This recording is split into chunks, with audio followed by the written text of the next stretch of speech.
Ang kwento ay umiikot sa buhay ng isang dating Korean arm wrestler na may pangalang Mark, kasalukuyan siyang nagtatrabaho bilang bouncer sa isang club sa Amerika. Isang gabi nilapitan siya ng dating kasamahan na si Kim at pinilit siyang lumaban sa isang arm wrestling match. Hindi si Mark interesado ngunit hindi sumuko si Kim at napapayag din siya. Sa huli pumunta sila sa kabilang panig ng club kung saan ang mga tao ay masayang tumataya sa laban. Ang lalaking makakalaban ni Mark ay hindi pa natatalo sa buong gabi dahilan para maging dehado siya sa laban, walang gustong pumuste sa kagaya niya at naging bentahe ito ni Kim. Nagsimula ang laban at pinatunayan ni Mark kung bakit siya tinawag na professional arm wrestler. Sobrang nahirapan ang kalaban ngunit hindi niya man lang nagalaw ang kamay ni Mark ng kahit na 1 pulgada. Kahit na hindi ito sineryoso, nanalo pa rin si Mark sa laban at napanalunan ni Kim ang balde na puno ng pera. Nagkaroon ng pagtatalo nang hindi tinanggap ng lalaki ang kanyang pagkatalo, sinuntok niya si Kim at naging sanhi ito ng away sa pagitan ni Mark at maraming mga customer. Dahil sa kaguluhan natanggal si Mark sa trabaho, pagkatapos ng 1 linggo nakakuha siya ng panibagong trabaho bilang security guard sa isang grocery store. Nagkaroon siya ng disenteng pamumuhay at nakontento na sa buhay maliban sa lagi niyang nami-miss na makauwi sa Korea. Mayroong isang arm wrestling tournament na gaganapin sa Seoul at ang mananalo ay pwedeng lumaban sa international level. Tinitigan ni Mark ang kanyang mga lumang medalya bago nagpas siyang gawin ang panibagong hamon sa kanyang buhay. Nang makarating siya sa Seoul, sinundo siya sa airport ni Kim. Pumunta sila sa isang restaurant at nag-usap tungkol sa kanilang gagawing plano. Gusto ni Kim na maging manager ni Mark at siya na rin ang bahala sa pakikipag-usap sa mga promoter. Hiniling niyang maging maganda ang kakalabasan ng mga laban ngunit plano niyang pumasok sa negosyo ng patayan upang kumita pa ng mas maraming pera. Para dito kailangan niyang samantalahin ang husay ni Mark. Bago magsimula ang unang kompetisyon, namasyal muna ang dalawa sa Seoul sa isa nilang destinasyon na pagkamalan si Mark na isang tourist attraction at nagpa-picture sa kanya ang mga namamasyal na babae. Nang dumating ang gabi pumunta sila sa isang club ngunit tumayo lang si Mark sa isang kanto ng buong oras na para bang nagtatrabaho siya bilang isang bouncer. Nang papunta na sila sa hotel, tinanong siya ni Kim kung sakaling gusto niya pang malaman kung nasaan ang kanyang tunay na ina. Sa katunayan si Mark ay pinamigay at pinaampon sa iba nung bata pa lang siya. Sinabi niya dito na hindi siya interesado na makipagkita kahit kanino pagkat ang lahat ng ito ay tapos na. Binabasa ni Kim sa lugar na kanyang tutuluyan na kinalabasan ay isa palang love hotel. Naranasan ni Mark ang vibrating waterbed sa unang pagkakataon ngunit ang bagay na nakaaagaw sa kanyang atensyon ay ang isang regalo. Ito ay galing kay Kim at meron itong cellphone sa loob. Ng sinuri ito nakita niya ang address ng kanyang tunay na ina. Sa isang banda lumapit si Kim sa isang milyonaryong loan shark na may pangalang Yu at humiling na sponsoran si Mark. Banitin siya ng patiwarik dahil sa pakikipag-usap niya kay Yu nang walang pahintulot ngunit pagkatapos na mapanood ang video ni Mark, ang gangster ay pumayag na mag-sponsor sa bida. Ang kondisyon ay kailangang manalo at matalo ni Mark ayon sa kanyang utos. Sa sumunod na araw sinundan ni Mark ang mapa sa cellphone at nagawang makapunta sa address ng kanyang ina bago siya kumatok sa pintuan. Nilapitan siya ng 2 bata. Dahil sa laki ng kanyang katawan inisip ng mga ito na isa siyang halimaw kaya umalis na lang siya para hindi sila matakot. Sinabi ng mga bata sa kanilang ina na si Sumi ang tungkol sa bruskong lalaki na nakatayo sa labas ng kanilang bahay. Sinilip nila si Mark sa may bintana at pinanood siyang naglakad palayo. Si Sumi ay nagmamay-ari ng isang ukay-ukay na medyo nalulugi na. Marami siyang utang sa gangster na si Yu at lagi siyang ginugulo kapag may pagkakataon. Samantala dinala ni Kim si Mark para ipakilala sa mga sponsor at para ipakita ang kanyang kakayahan. Pinakilala din sa atin ang isa pang mayamang sponsor na si Cheng, ka-partner niya si Yu at siya ang tumatayan ng malaking pera sa mga laban. Pinatunayan ni Mark ang kanyang galing sa pamamagitan ng pagdalo sa malaking lalaki mula sa Navy. Dahil sa kanyang pagkapanalo siya at si Kim ay binigyan ng magarang kwarto sa isang 5-star hotel. Si Kim ay nakatanggap ng text mula kay Yu na sinasabing kailangang manalo ni Mark sa unang match ngunit kailangan niyang matalo sa pangalawang laban. Lumabas sila para maghapunan at binahagi ni Kim ang paksa tungkol sa pagpapatalo niya sa pangalawang laban. Siya ay nasorpresa ng agad na pumayag si Mark at hindi man lang nagreklamo. Sa sumunod na araw si Sumi ay makikitang naghahanda para sa eskwela ng mga bata. Ang panganay na si Jung ay nag-aalala na baka muling bumalik ang malaking lalaki sa bahay. Ngunit nagsuspecha si Sumi na si Mark ay dati niyang kakilala. Nang pumasok na ang mga bata nilabas niya ang mga lumang litrato at nahanap ang isa na naroon ang maliit na si Mark kasama ang kanyang ina.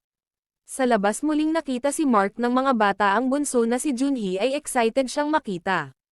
Ngunit nagbanta si Jun yung natatawag siya ng pulis kung sakaling makikita muli si Mark sa sumunod na eksena. Pinakilala tayo sa arm wrestling champion ng Korea na si Combo. Inimbitahan siya ni Yu sa kanyang club para suriin ang kakayahan ni Mark. Ayaw niyang pumusta ng pera hanggang sa mapatunayan niyang magaling talaga si Mark.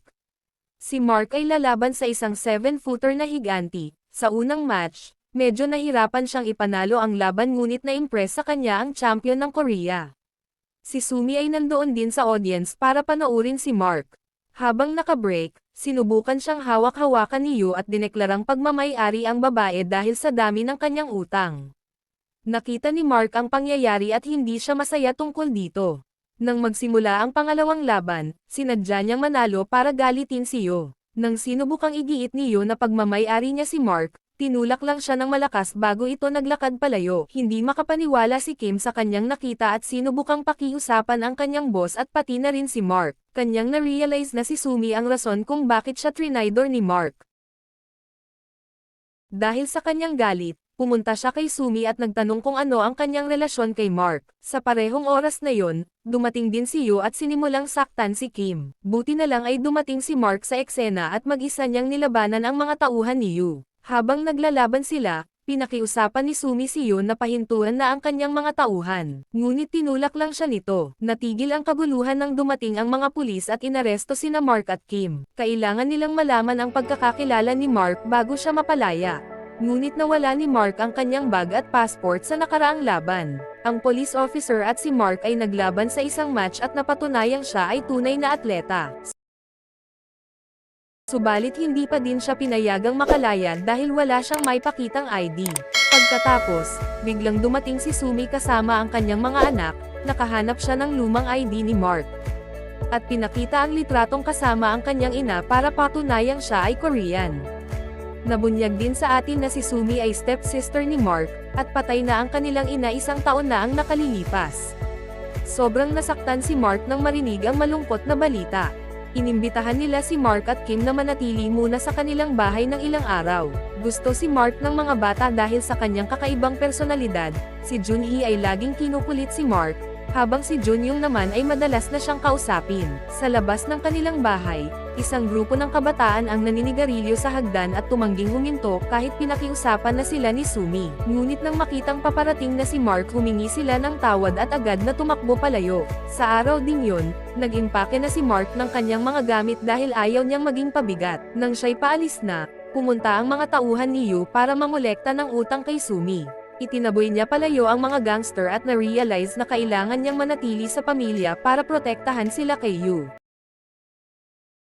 Sobrang masaya sila na makasama ang bawat isa. Pumunta sila sa mga restaurant, kumain ng sabay at namuhay na parang isang tunay na pamilya. Hanggang sa ngayon, mahirap para kay Sumi na mamahala ng isang negosyo at mag-alaga ng 2 anak. Ang kanyang bahay ay puno ng magugulong damit mula sa kanyang negosyo. Isang araw, umuwi siya sa bahay at nasorpresa nang makita itong maayos. Si Mark na din ang nag-aalaga sa mga bata upang makafocus siya sa kanyang trabaho. Samantala, si Kim ay namamrobol dahil kinakapos na siya sa pera. Sa sandaling makita si Mark na kasama ang mga bata, nakaisip siya ng ideya at tumawag sa kanyang kaibigan sa isang broadcasting company. Gusto niyang idokumento ang buhay ni Mark upang makuha ang simpatsya ng mga tao at para kumita din ng pera.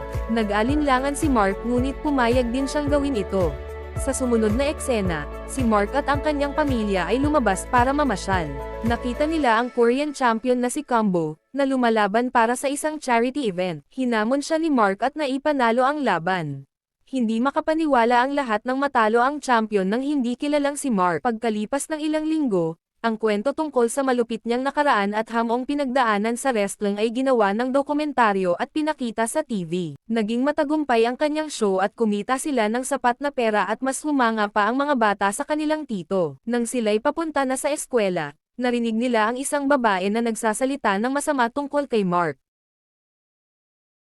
Sa sobrang galit, dineklara ni Junjin na dating champion ang kanyang tito, at pinapangako si Mark na ipapanalo ang national championship para sa kanya. Sa sumunod na eksena, tayo ay pinakilala sa ama ni Kim na isa ng matanda, ngunit sobrang masipag pa din kung magtrabaho. Ang dahilan kung bakit gustong kumita ni Kim ng malaking pera, ay upang bigyan ng magandang buhay ang kanyang ama, at tumigil na ito sa pagtatrabaho. Nang makabalik sila sa bahay, tinawag ni Jun si Mark at pinakita ang mga email na ginawa ng kanyang ina para sa kanya. Kanyang nalaman na sobrang nagsisisi ang kanyang ina sa ginawang pagpapaampon sa kanya.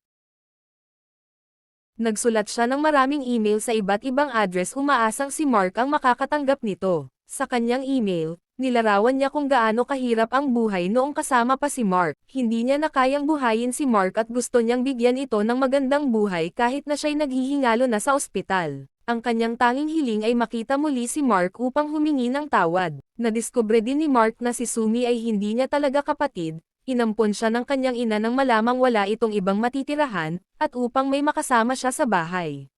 Nabigla si Mark sa nalamang balita at nagalit kay Sumi, sa hindi niya pagsabi ng totoo. Sa sumunod na eksena, pumunta ang pamilya sa puntod ng ina ni Mark. Nang sila'y makarating, pinagpaliwanag niya si Sumi sa ginawang pagsisinungaling. Nagpasya na si Mark na bumalik na sa Amerika at tuluyan na silang iwan. Sinubukan siyang pigilan ni Kim dahil sa susunod na linggo na ang gaganaping tournament. Pagkatapos nito, makikita natin ang champion ng Korea na si Kambo na nag-insayo na para sa gaganaping tournament.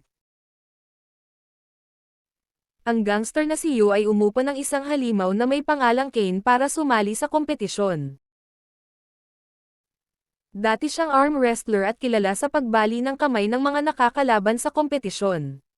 Ilang taon na ang nakalilipas inaresto siya dahil sa paggamit ng pinagbabawal na gamot para lang manalo. Samantala, nag-ensayo din ng husto si Mark at naghanda ng makabalik sa laro.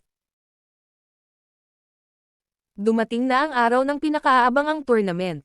Ang mga bata ay naiwang mag-isa sa bahay at napansing nakalimutan nilang ibalik ang medal kay Mark. Gamit ang palusot, sumakay sila ng bus at bumiyahe papunta sa arena para panoorin siyang lumaban. Nakatanggap si Sumi ng tawag mula sa kanyang kaibigan sa arena at nagmadaling pumunta doon para kunin ang mga anak. Nagsimula ang kompetisyon at sina Mark, Kane at Kambo ay napabilang sa magkakaibang grupo. Nang ibabaw sila sa laban ng kani-kanilang mga pangkat at nagawang makaabot sa semifinals. Ang walang-awang si Kane ay sinaktan ang marami niyang kalaban at nakarating sa final. Ang investor na si Cheng at kanyang mga alipors ay pumusta ng malaking pera kay Kane.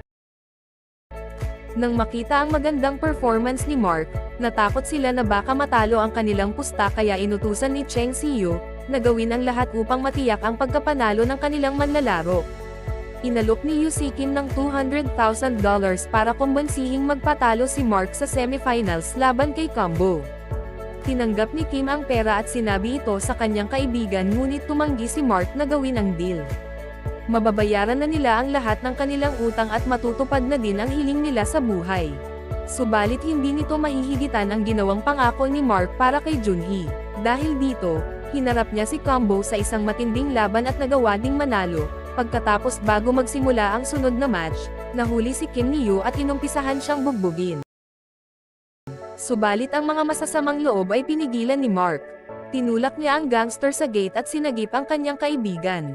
Kinalimutan na ni Kim ang pera at humiling sa kanyang kaibigan na gawin ang lahat upang manalo siya sa laban. Nagsimula ang final match at ang lahat ay kinabahan sa magiging resulta ng laban. Lumaban ng madumi si Kane at sinadyang dumulas ang kanilang mga kamay. Hinailan niya din ng malakas ang hinlalaki ni Mark dahilan upang tumagilid siya sa laban. Parang mapupunta na kay Kane ang tagumpay ngunit bago ito mangyari nakita niya ang mga batang umaasa. Gamit ang bagong motibasyon, para patunayan ang kanyang halaga, ginamit niya ang natitirang lakas para maitulak ang kamay ni Kane at tinalo siya sa huli. Sa huling eksena sinabi ni Mark na mahal niya ang kanyang ina at pinahayag na napatawad na ito sa nagawang kasalanan. Hindi niya napigil ang umiyak habang iniisip ang mga pinagdaan ng hirap ng kanyang ina. Ang lahat ay nagdiwang sa kanyang pagkapanalo at nagpasya si Mark na doon na manirahan sa Korea. Sa katapusan ng pelikula, si Mark ay naghanda para sa gaganaping International Arm Wrestling Championship at nangakong magiging #1 World Champ. Kung nagustuhan mo ang video na ito, pindutin mo lang ang like at subscribe button.